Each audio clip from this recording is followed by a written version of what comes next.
anybody my age and younger really probably didn't get this in schools. Now, I didn't. But it never hit me until I was in this room listening to a man speak from this podium.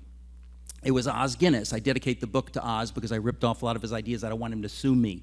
But Os Guinness wrote a book called The Free People's Suicide. Some of you are familiar with that book. And he gave, we had him as a speaker at Socrates in the City, and he spoke about that from here. And much of what he said, and Oz is from England. So I thought to myself, sitting here, I went to good schools, and how come I've never heard what he's talking about? It was really basic stuff. At the heart of the whole thing was what he calls the golden triangle of freedom. And this is what really struck me. The golden triangle of freedom. And this is what he said it was. He said all the founders were aware of this, and he's right, they were. He said the golden triangle of freedom was simply this. Freedom requires virtue, virtue requires faith, and faith in turn requires freedom. You got that? No. So freedom requires virtue. I thought, I've never heard that. What does that mean? Now, I spoke at a classical school in Texas not long ago, and the kids were saying, yeah, we know freedom requires virtue. Like, they know.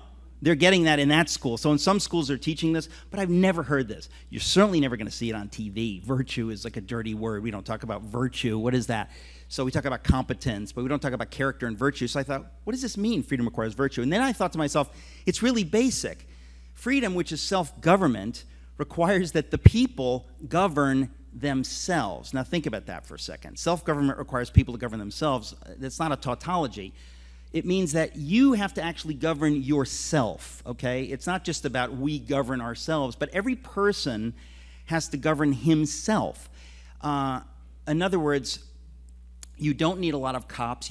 Self-government means that the people will pretty much govern themselves most of the time. And if they're virtuous, we know that they'll do that.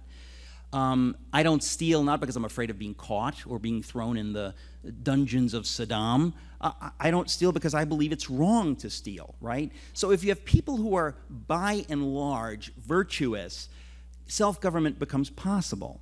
And the founders understood that. They understood that it won't be possible unless you have people who can handle it, who are going to govern themselves.